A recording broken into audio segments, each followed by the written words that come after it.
येनाक्षरसमाम्नायमधिगम्य महेश्वरात् कृत्स्नं व्याकरणं प्रोक्तं तस्मै पाणिनये नमः। वाक्यकारं वररुचिं भाष्यकारं पतञ्जलिं पाणिनिं सूत्रकारं च प्रणतोऽस्मि मुनित्रयं नमस्कृत्य तदुक्तिः परिभाव्य च वैयाकरणसिद्धान्तकौमुदीयं विरच्यते।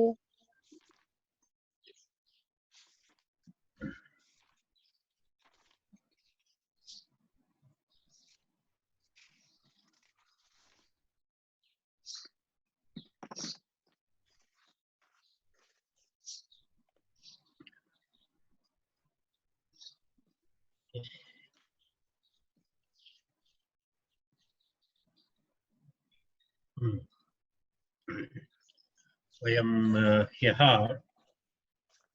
किं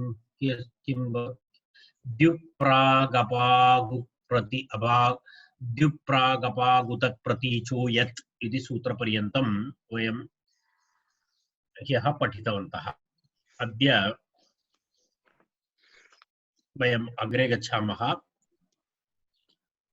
कन्थायाष्ठक् इति अग्रिमं सूत्रम्। कन्थायाष्ठक्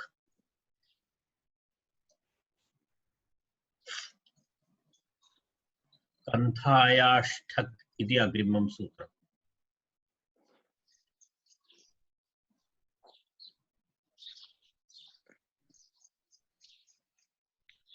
तत्र कन्थायाः ठक् इति द्विपदं सूत्रम्। कन्थायाः ठक् इति द्विपदं सूत्रम्। ठक् प्रत्ययविधायकं सूत्रमेतत्। कन्थाया ठक् इति ठक् प्रत्ययः विधीयते, विधेयांशः ठक् इति अस्ति। अधिकारः शेषे तद्धिताः ज्ञाप्रातिपदिकात् प्रत्ययः परश्च एते सर्वे तस्य अधिकारसूत्राणि सन्ति। तत्र शेषे तद्धिताः ज्ञाप्रातिपदिकात् प्रत्ययः परश्च एते सर्वे अधिकारसूत्राणि। एतानि अधिकारसूत्राणि कन्थायाः, कन्था इति किमपि एवमस्ति, कश्चन आस्तरणविशेषः, ब्लाङ्केट् सदृश वस्त्रैः निर्मितं किमपि आस्तरणविशेषः कन्था इति। यत्र शीतकालः भवति यत्र शयनार्थं सर्वम् उपयोगं कुर्वन्ति इति, यदा क्याम्प्स् मध्ये शिबिरेषु सर्वं तस्य उपयोगः भवति, तादृश आस्तरणविशेषः अस्ति किं कन्था इत्युच्यते। तर्हि कन्थायां भवः इति, कन्थायां किं भवति, तत्र एवमस्ति, तिर्यक्स्यूत बहुवस्त्रखण्डसमूहः कन्था इति अस्ति। मनोरमायां पश्यतु, तिर्यक्स्यूत बहुवस्त्रखण्डसमूहः इति।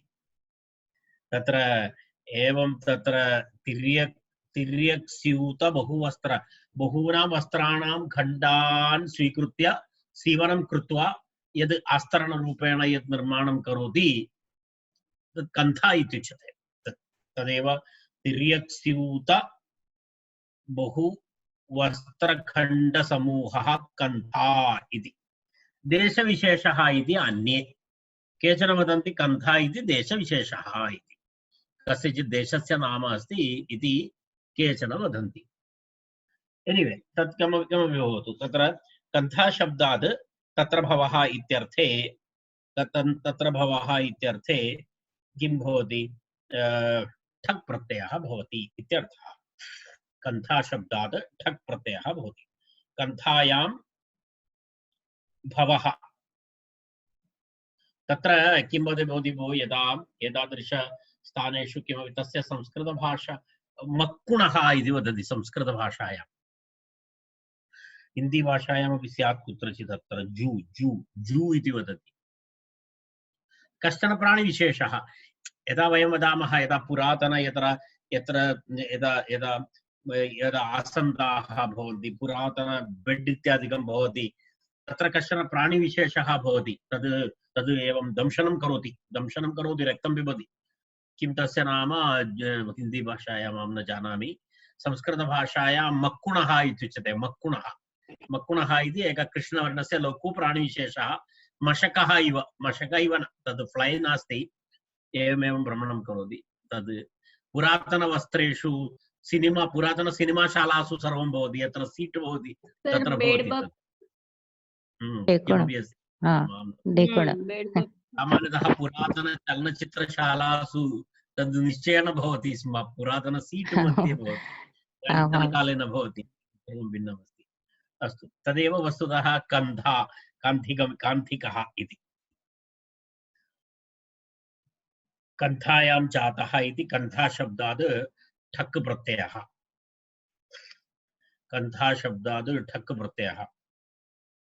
पोस्टल मध्येपि कान्थिकः अस्ति वा इति अग्रे पश्यतु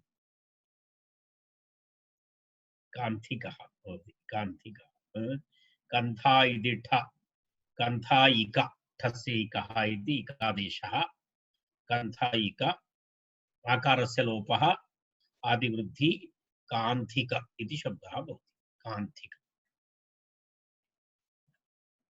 तर्हि उभयदापि अस्ति देशविशेषस्य नाम इत्यपि उच्यते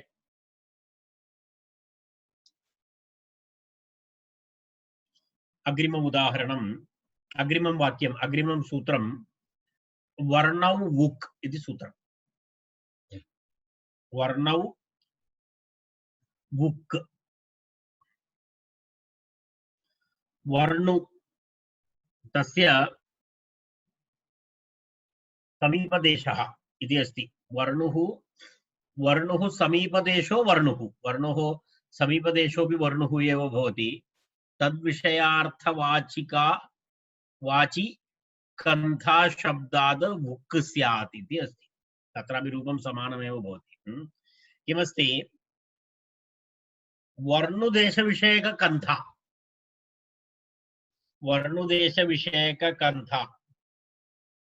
अर्थात् तत्र पूर्वं किमुक्तं कन्थादेशे जातः इति अर्थ एकम् अपरा तु वर्णुदेशस्य कन्थायां जातः इत्यर्थः तदेव तस्य वर्णौ भुक् इति वर्णु समीपदेशः वर्णुः इति वर्णुर्नाम सिन्धुनदः वर्णुः नाम सिन्धुनदः सिन्धुनदी तस्य वर्णु इत्युच्यते अत्र अस्ति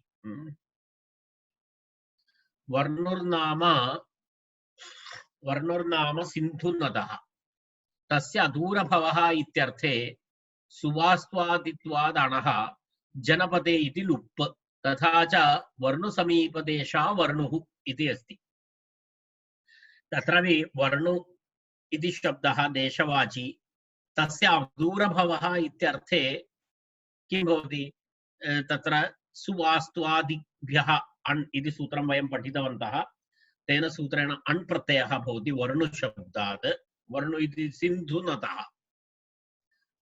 तर्हि वर्णुशब्दात् अण् प्रत्ययः भवति तस्य अण् प्रत्ययस्य जनपदे लुप् इति सूत्रेण लुप् लोपः भवति तर्हि किं भवति वर्णुः समीपदेशोऽपि वर्णुः भवति अण् प्रत्ययस्य लोपः जातः तर्हि वर्णु समीपदेश वर्णुः इति देशः तस्मिन् या कन्था तद्वाचकादपि वुक् प्रत्ययः इति यावत् तस्मादपि वुक् प्रत्ययः भवति वुक् प्रत्ययः भवति चेत् किं भवति वुक् प्रत्ययरूपे कोऽपि भेदः नास्ति तत्र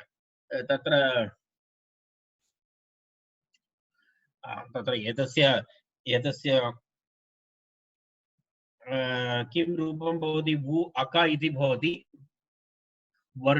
वर्णुशब्दात् किं भवति तत्र किं भवति रूपं तु किं भवति तत्र वुक् भवति युवोरनाकौ इति अक आदेशः भवति वर्णु वर्णु तत्र रूपं दत्तमस्ति वा भवतां पुस्तके मम पुस्तके तस्य रूपमेव नास्ति न महोदय तस्य नास्ति उदाहरणं दत्तं नास्ति न विवरणं नास्ति केवलं विवरणमस्ति उदाहरणं नास्ति तत्र नास्ति तदेव अर्थात् एतदेव वर्णशब्दादेव न भवति कन्थ न तत्र एवं भवति कन्थशब्दः भवति कन्थशब्दाद् वुक् प्रत्ययः भवति वयं कृत्वा पश्यामः न तत्र का चिन्ता आमां कन्था इति शब्दः भवति तत्रापि कन्था एव परन्तु तत्र वर्णदेशे जातः इति वर्णदेशस्य कन्था इति भवति कन्थाशब्दाद् वुक् वर्णौ वुक् इति वर्णौ वुक् इति तत्र सूत्रार्थः तु स्पष्टः अस्ति वर्णसमीपदेशः वर्णुः तस्मिन् या कन्था तद्वाचकात् वु प्रत्ययः इति यावत् तर्हि कन्थाशब्दादेव वुक् प्रत्ययः भवति सूत्रार्थः सः एव वर्णसमीपदेशः वर्णुः तस्मिन् या कन्था तद्वाचकात् वुक् प्रत्ययः इति यावत् इत्यर्थः तर्हि कन्थातः वुक् भवति चेत् ककारस्य संज्ञालोपः वु इत्यस्य युवोरनाकौ इति अकादेशः तर्हि कन्था अक आतिवृद्धि कान्था अक यस्य इति च इति आकारलोप कान्थक इति भवति कान्थकः इति भवति पुनः तत्र एवमस्ति तत्र एकं सिद्धान्तकौमुद्याः यथा हि जातं हिमवत्सु कान्थकम् इति एकम् उदाहरणं तत्र दत्तमस्ति तद् किमित्युक्ते तत्र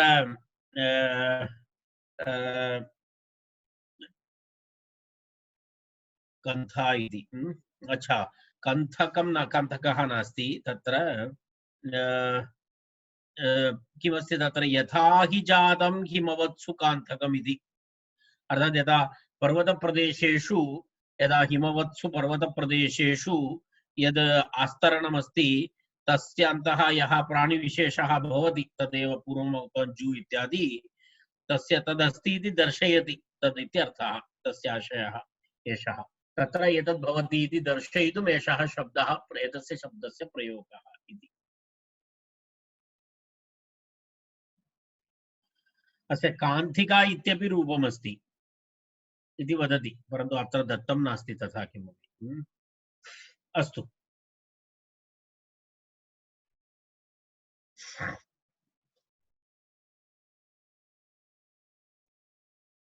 अव्ययात्यप् इति सूत्रमाप्यम् अव्ययात्यप्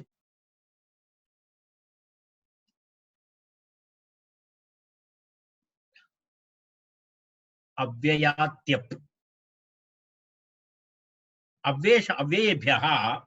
अव्ययेभ्यः तत्र जातः तत्र भवः इत्यर्थे त्यप् प्रत्ययः भवति इति सूत्रार्थः अव्ययात्यप् शेषे तद्धिताः ज्ञाप्रातिपदिकात् प्रत्ययः परश्च एतेषां सर्वेषां तत्र अनुवृत्तिः अस्ति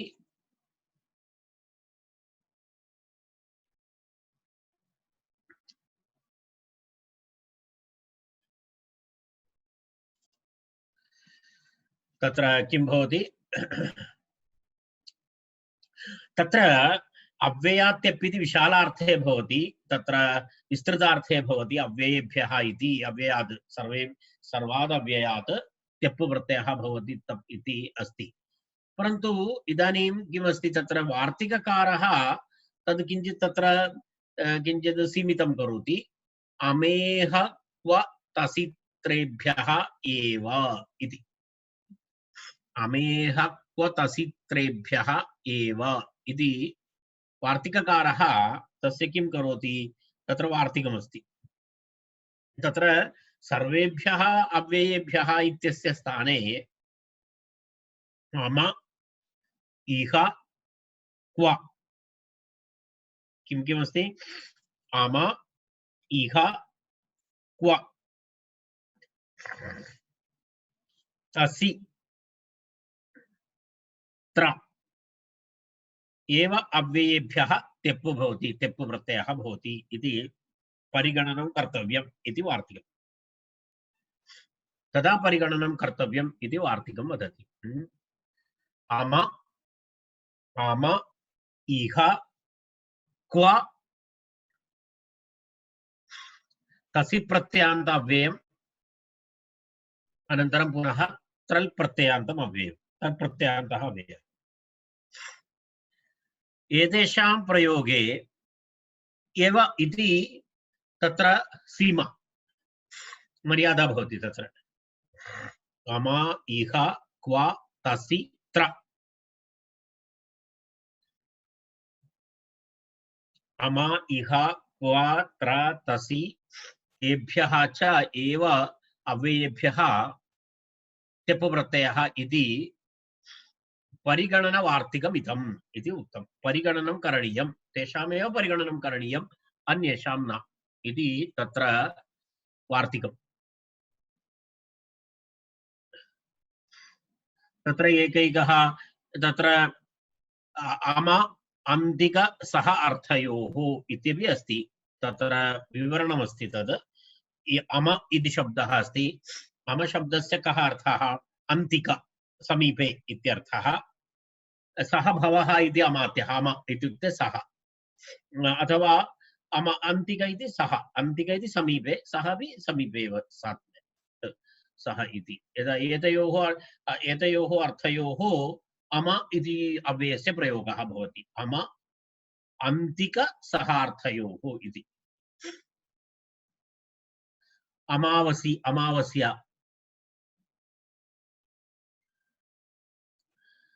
अमान्तिक, मन्त्री इत्यर्थे अमात्यः इति शब्दस्य प्रयोगः भवति। मन्त्री इति मुद्राराक्षसे अमात्यराक्षसः, मुद्राराक्षसे एकं पात्रमस्ति खलु, अमात्यराक्षसः, अमात्यः, अमात्यः इत्युक्ते मन्त्री इत्यर्थः, अमात्यः इत्युक्ते मन्त्री इत्यर्थः। अमाभवः इत्यर्थे अमाभवः तेप्पु प्रत्ययविधायकं सूत्रं स्पष्टमभवत्।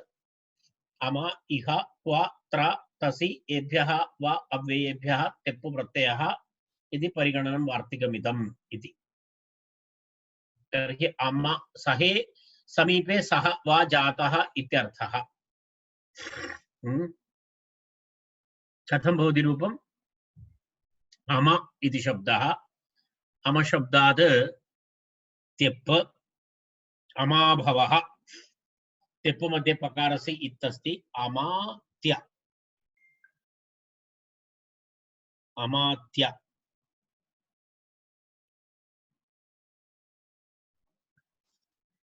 अमात्य इत्युक्ते अमात्यः, अमात्य इति शब्दात् सुप्रत्यय रुत्ते विसर्गे अमात्यः इति रूपं भवति।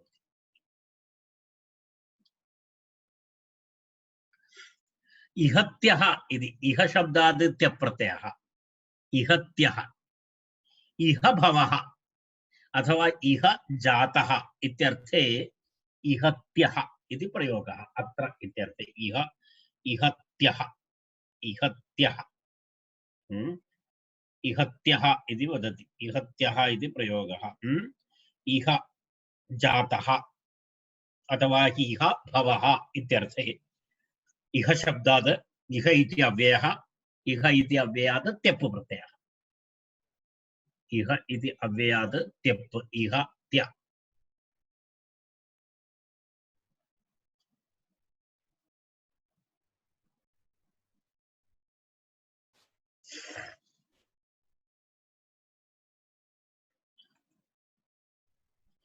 इहत्यः इति प्रयोगः, इहत्यः इति। अग्रिमप्रयोगः अस्ति क्वत्यः, क्वत्यः, क्वत्यः इत्युक्ते कः अर्थः? कुत्रत्यः इत्यर्थः। यदा कोऽपि आगच्छति अहं पृष्ट्वा भवान् क्वत्यः इत्युक्ते भवान् क्वत्यः इत्युक्ते तस्य अर्थः कः?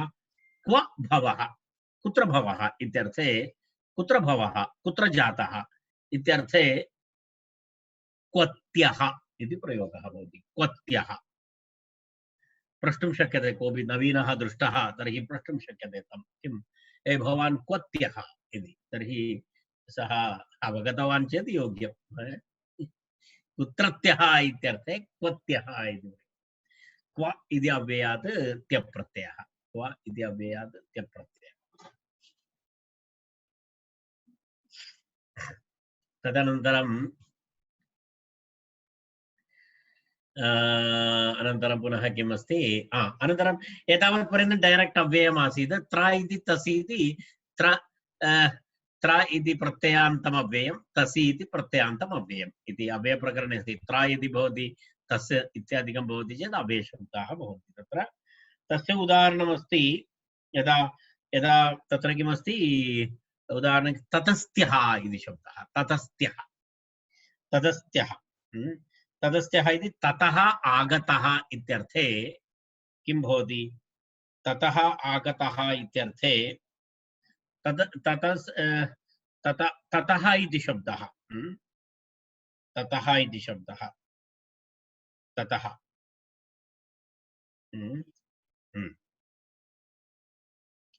ततः इति तसि प्रत्ययान्तः शब्दः ततः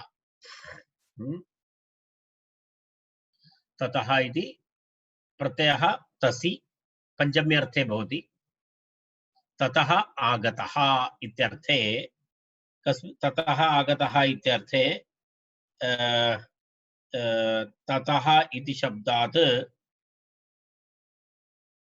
तत्र ततः इति अव्ययः तत इति अव्ययः त्यप्रत्ययः ततः त्या तत्र विसर्गस्य सकारः भवति विसर्गस्य सकारः भवति चेत् तत्रस्त्यः इति शब्दः भवति तत्रस्त्यः इति शब्दः विसर्जनीयस्य सः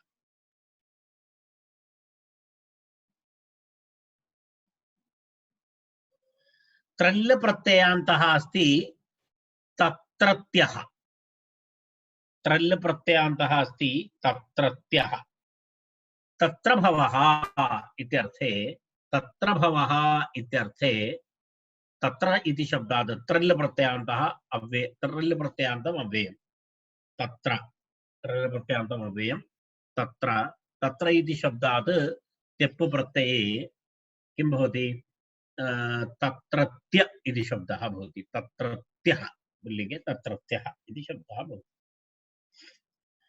तत्र भवः तत्र जातः इत्यर्थे अयं प्रयोगः भवति तत्रत्यः तत्रत्यः इत्यादि शब्दाः भवन्ति कुत्रत्यः इत्यादि प्रयोगाः भवन्ति अमा इति शब्दः तत्र यदा अव्ययप्रकरणं भवद्भिः द्रष्टव्यं सिद्धान्तकौमुद्याः अव्ययप्रकरणे तत्र स्वरादिनिपातम् अव्ययम् इति अस्ति स्वरादिनिपातम् अव्ययम् इति सूत्रमस्ति तत्र स्वरादिगणे अस्ति अमा इति शब्दः स्वरादिगणे पठितः शब्दः अस्ति अव्ययमस्ति अमा इति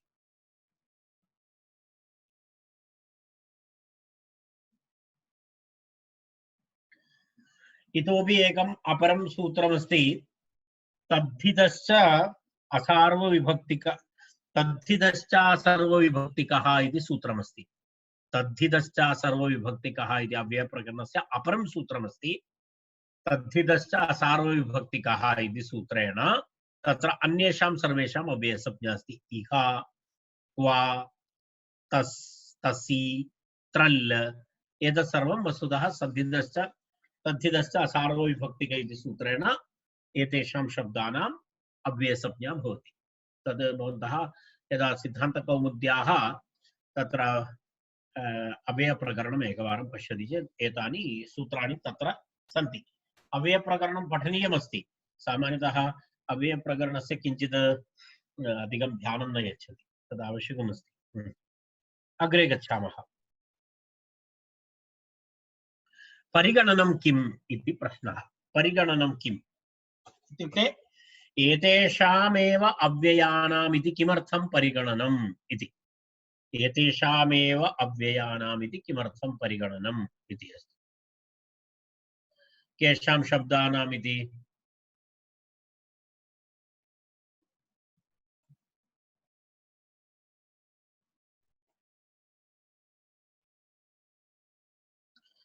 एतेषां शब्दानाम् इति केषां शब्दानाम् अव्ययानाम् इह अम वा इति परिगणनं कर्तव्यम् इति उक्तं खलु। तेन किमस्ति, तेन अन्येषां शब्दानां एतद् विहाय अन्येषाम् अव्ययानां प्रयोगे तथा न भवति। यदा उदाहरणं तत्र उक्तमस्ति, प्रत्युदाहरणमस्ति, उपरिष्टाद् भवः औपरिष्टः इति शब्दः।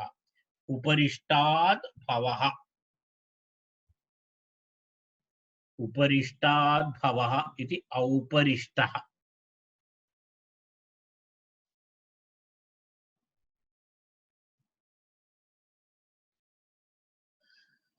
औपरिष्टः इति शब्दः तद् कथं भवति इति पश्यतु। तत्र किमस्ति, तत्र अयं नियमः नास्ति।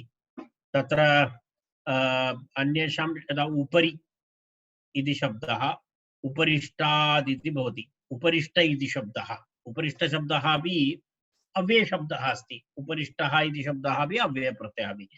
तेन परन्तु तत्र किं नास्ति, तेषां तस्य शब्दस्य तत्र उल्लेखः नास्ति, परिगणने नास्ति। परिगणने नास्ति इति कृत्वा ततः किं न भवति, त्यप्रत्ययः न भवति। त्यप्रत्ययः न भवति, तत्र अण् प्रत्ययः भवति। अण् प्रत्ययः भूत्वा कीदृशं रूपं भवति, औपरिष्टः इति रूपं भवति। उपरिष्टः इति शब्दः, उपरिष्टः इति शब्दात् अण् प्रत्ययः भवति। अण् प्रत्ययः भवति चेत् आदिवृद्धि औपरिष्ट इति शब्दः भवति। यस्य इति च इति अकारलोपः औपरिष्ट औपरिष्टः इति भवति।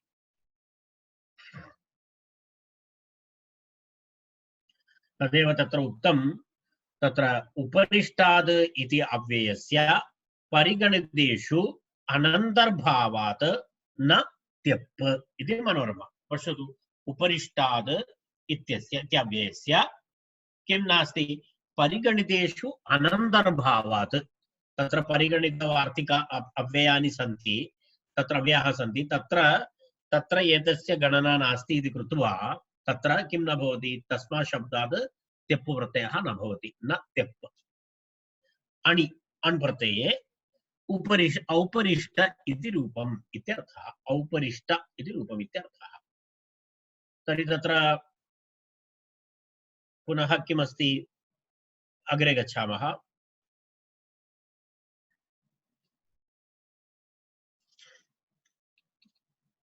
अव्ययानां भमात्रे टिलोपः इति। अव्ययानां भमात्रे टिलोपः इति वार्तिकम्।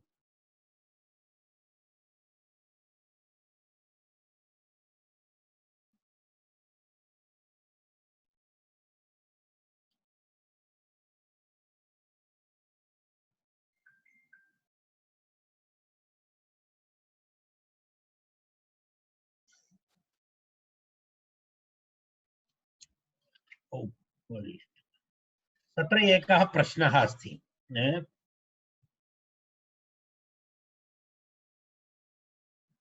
तत्र प्रसङ्गवशात् एतस्य वार्तिकस्य विवरणम् अस्ति। प्रसङ्गवशात् उपरिष्ट इति अण् तथा भवति, उपरिष्ट अण् भवति।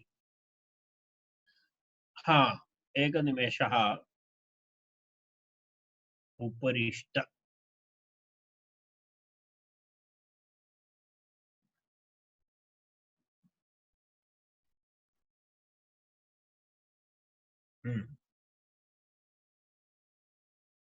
तत्र टिलोपः भवति। उपरिष्टशब्दस्य अन्तिम अकारस्य तत्र नियमः अस्ति। अव्ययानां विषये नियमः किञ्चन भिन्नः।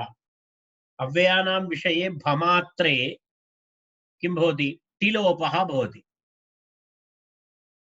तत्र उपरिष्ट इति अण् इति टिलोपः अस्ति। तत्र उपरिष्टशब्दस्य अकारस्य टिलोपः अस्ति। स टिलोपः कथम् इति प्रश्नः पृच्छति।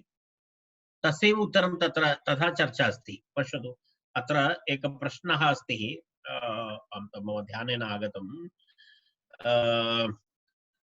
किमस्ति तत्र अवार्तिकमिदं, भमात्रे कथमिह टिलोपः इति। उपरिष्टशब्दात् उपरिष्टशब्दस्य टिलोपः कथम् इति प्रश्न इति तस्य उत्तरमेव अव्ययानाम् इति।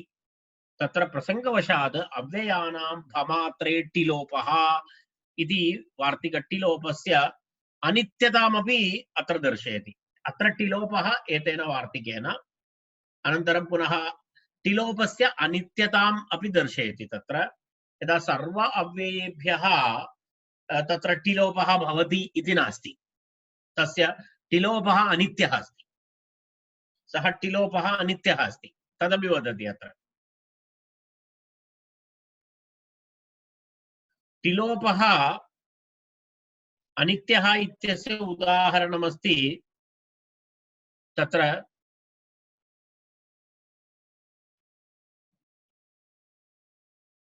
आरात् इति अव्ययमस्ति। आरात् आरात् इति अव्ययम्। आरात् इति शब्दस्य भवन्तः कारकप्रकरणे एषः शब्दः श्रुतः अस्ति, पृथक् विना नाना इति। तत्र समीपे इत्यर्थः अपि अस्ति, दूरे इत्यर्थः अपि अस्ति आरात् इति शब्दस्य। तर्हि आराद् भवः इत्यर्थे तत्र छप् प्रत्ययः भवति। आरात् इति शब्दात् छप् प्रत्ययः भवति। आरात् इति छप् प्रत्ययः भवति। कस्मिंश्चित् गणे अस्ति छप् प्रत्ययः भवति। छप् प्रत्ययः भवति चेत् ईय आदेशः भवति। किं भवति? छप् प्रत्ययः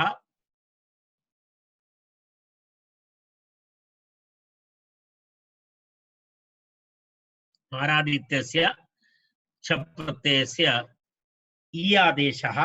तर्हि आरात् ईय, आरात् ईय इति भवति चेत् तत्रापि किं भवितव्यमस्ति? आरात् इत्यस्य तेः लोपः भवितव्यमस्ति, तेः लोपः भवितव्यमस्ति, परन्तु तथा न भवति।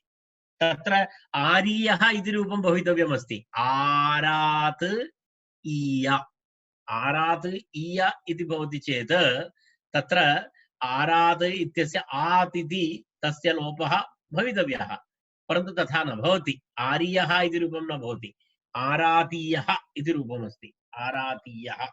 तस्मात् आचार्यः किं वदति? अत्र यः टिलोपः अस्ति, केन सूत्रेण, केन वार्तिकेन? अव्ययानां भमात्रे टिलोपः इति यदस्ति तद् अनित्यं वार्तिकम्, अनित्यनियमः। कुत्रचित् भवति, कुत्रचित् न भवति इति आशयः। तेन आरातीयः इति उदाहरणं तत्र दर्शितम्। तर्हि एतस्य अनित्यतायाः ज्ञापकं किमस्ति इति प्रश्नः। भवन्तः एवम् अनित्यमस्ति इति कथं वक्तुं शक्यते? एतस्य टिलोपस्य अनित्यतायाः किमपि प्रमाणं तु आवश्यकमेव अस्ति खलु। तर्हि यत्र आचार्यस्य नित्यतया प्रमाण तत्र लोपः आवश्यकः, तेन कारणेन तत्र बहिषष्टिलोपः इति वार्तिकम् उक्तमस्ति। बहिषष्टिलोपः इति वयं वार्तिकं पठितवन्तः आरम्भे। बहिस् इति शब्दस्य टिलोपः इति, बाहीकः इत्यादि उदाहरणानि वयं सद्यः सामान्यप्रकरणे स्टार्टिंग तत्र पठितवन्तः। बहिषः टिलोपः इति, बहिषष्टिलोपः इति। तर्हि बहिस् इति अव्ययमस्ति खलु, तर्हि तत्र अनेन वार्तिकेन टिलोपः तु भवत्येव। तर्हि पुनरपि आचार्यः किमर्थं तत्र टिलोपः उक्तः आचार्येण? तद् ज्ञापकं भवति। तद् व्यर्थो भूत्वा कस्य ज्ञापकं भवति? अत्र यत्र अत्र अव्ययानां भमात्रे टिलोपः इति नियमः अनित्यनियमः इति, तस्य कृते अनित्यनियमः इति दर्शयितुं तद् वस्तुतः ज्ञापकम्, तद् ज्ञापकमस्ति। तदेव तत्र इदानीं पश्यतु एकवारं टेक्स्ट् मध्ये। तत्र अव्ययानां भमात्रे टिलोपः अनित्यः अयं नियमः बहिषः टिलोपविधानात् इति, बहिषष्टिलोपविधानात् इति। तत्र बहिषष्टि षष्टि षष्टि बहिषः कथं विग्रह, बहिषः टिलोपविधानात् इति करणीयम् इति अवगन्तव्यम्।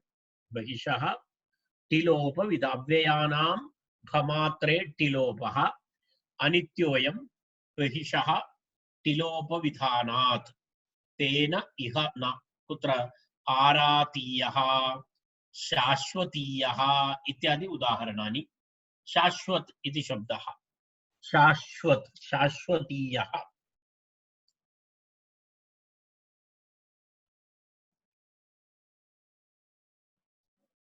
सर्वदा भवति इत्यर्थे शाश्वतम् इत्यस्य नित्यम् इत्यर्थः सर्वदा भवति इत्यर्थे सर्वदा भवः इति शाश्वत इति शब्दः शाश्वत इति शब्दात् शाश्वतं शब्दात् किं भवति तत्रापि एवं छ प्रत्ययः छ प्रत्ययस्य इ आदेशः तत्रापि टिलोपः नास्ति अनित्यकारणेन अव्ययानां भमात्रे टिलोपः इति वार्तिकस्य अनित्यतया तत्रापि किं नास्ति तत्रापि टिलोपः नास्ति तेन शाश्वतीयः इति रूपं भवति अन्यथा शाश्वीयः इति रूपं भवितुम् अर्हति स्म शाश्वीयः परन्तु शाश्वीयः इति रूपं नास्ति शाश्वतीयः इति रूपं भवति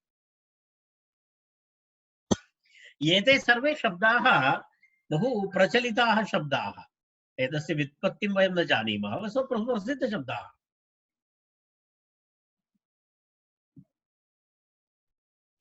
त्यब्णेर्ध्रुव इति वक्तव्यम् इति अग्रिमं वार्तिकं किमस्ति वार्तिकं किमस्ति तत्र एक वार्तिकस्य नाम वार्तिकं किमस्ति त्यप्नेः ध्रुव इति वक्तव्यम् इति वार्तिकं त्यप्नेः ध्रुव इति वक्तव्यम् इति वार्तिकम्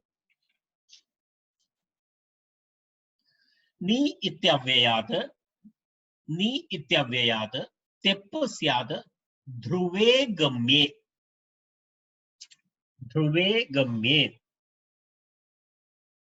ध्रुवम् इत्युक्ते कः अर्थः ध्रुव इत्युक्ते स्थिरम् इत्यर्थः स्थिरं नित्यं स्थिरम् इत्यर्थे ध्रुव शब्द ध्रुवमपाये अपादानम् परन्तु तत्रत्य ध्रुव शब्दस्य स्थिरम् इत्यर्थः नास्ति स्थिरमपि अर्थः अस्ति तत्र अस्थिरमपि अर्थः अस्ति ध्रुवमपाये अपादानमिति ध्रुवशब्दः अपि तत्र किं भवति ध्रुवशब्दस्य अपायः विश्लेषः तस्मिन् साध्ये यद् अवधिभूतं ध्रुव इति शब्दस्य अवधिभूतम् इत्यर्थः तत्र परन्तु ध्रुवशब्दस्य कः अर्थः नास्ति स्थिरः चलः अपि भवति अचलः अपि भवति तेन कारणेन धावतः अश्वात् पतति इत्यत्रापि पञ्चमीविभक्ति अपादानसंज्ञा भवति